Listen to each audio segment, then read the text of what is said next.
This video is a sample from the Secret Guitar Teacher Interactive course, The 5 Main Elements of Music.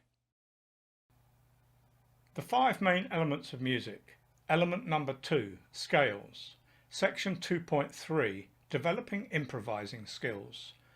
Part 3, Using Backing Tracks and Loopers. Having learnt and begun routinely to drill the blues scale patterns, I advise that for a while you make doodling part of your practice routine. Gradually, your doodling should phase from playing a non-stop stream of notes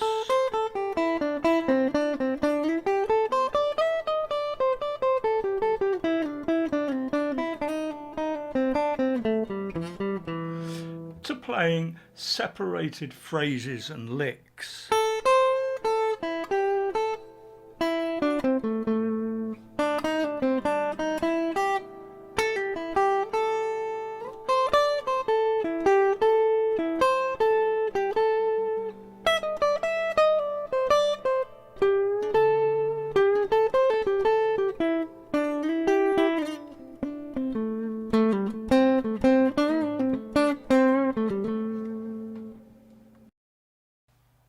The next step of application should be to gradually increase the time you spend jamming.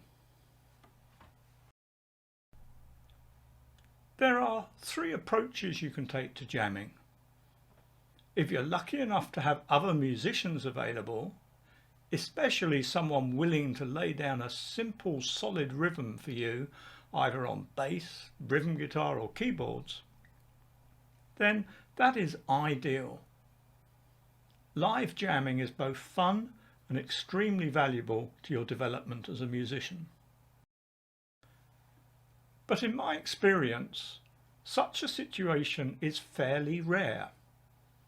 So, for most of us, we are likely to spend our jamming time working along to a recorded accompaniment. Broadly, these are available in 2 forms: backing tracks or looping devices. A vast variety of high quality backing tracks are now freely and easily available to us online. My favourite source is YouTube, but if you search the web generally for free online backing tracks, you will discover several other sources. It will probably take you a while to learn to find the ideal backing tracks for you to work with at each stage of your development. My advice is that when you do find a track that works well for you, save it in a playlist for future reference.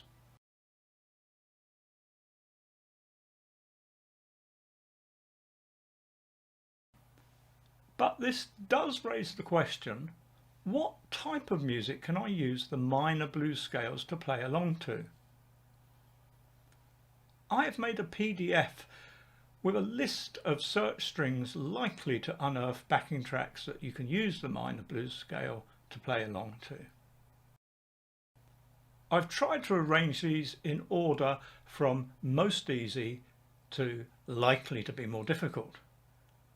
In each case, I've selected the key of E or E minor, but of course it is up to you to vary this part of the search. You should be able to download the PDF from the link below. Alternatively, you can find it from the main menu. You can of course pick a specific song to find a backing track for. This, however, relies on good musical knowledge of which songs can be played over with the minor blues scale. It's a very long list, but I have included in the PDF a sample list of some classic songs that are generally considered some of the easiest to get you started. In each case, it's a good idea to listen to the full recording of the original song to get a feel for the melody of the song. This should help you with your phrasing.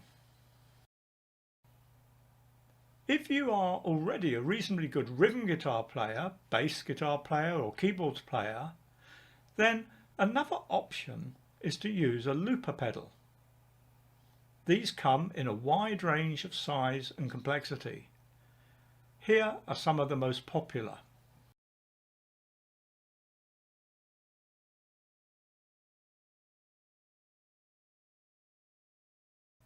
So I'm something of a minimalist when it comes to technology. So I use one of the smallest of these, the Boss Loop Station RC5. And this can be run on batteries, but I like to use a power supply. Just plugs in the back here.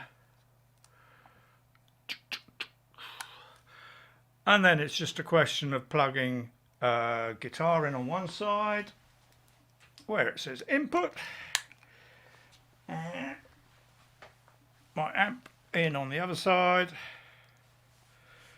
where it says output.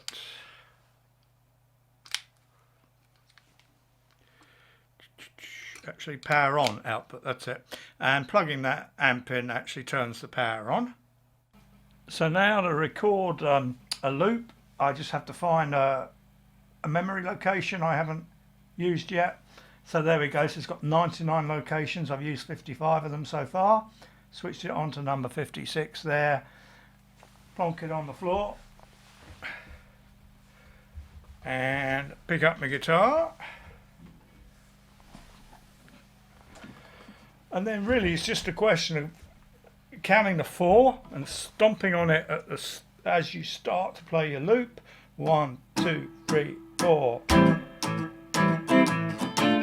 And stomping again when you want it to stop. Now I can play along.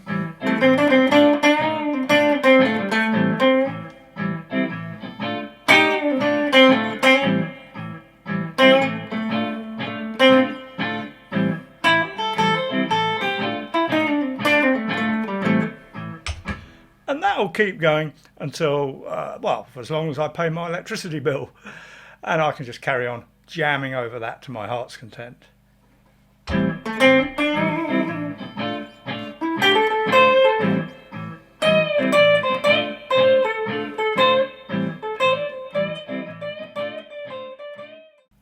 If I like what I've recorded on the backing loop, I can save it at just 3 clicks of a button.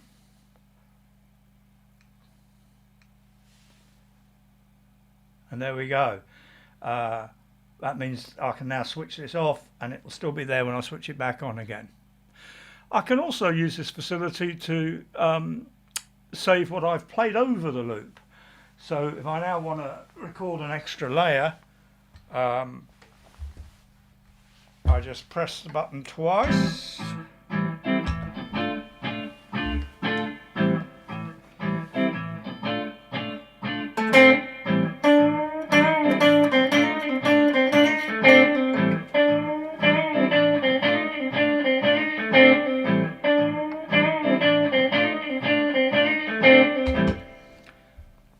And then I can save that if I want to, and I've got a loop with 2 layers. And you can go on adding as many layers as you like effectively.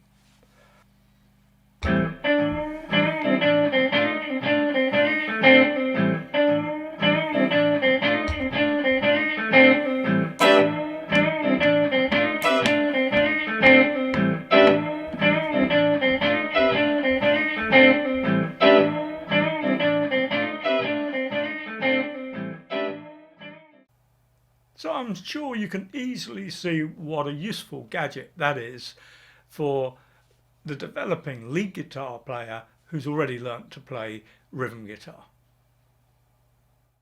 If you enjoyed this video, please click the like button and subscribe to the channel. If you'd really like to maximize your potential as a guitar player, click on the link in the description below to the Secret Guitar Teacher site. Here you can sign up for a 30-day trial free of charge and without obligation. We won't even ask you for your credit card number.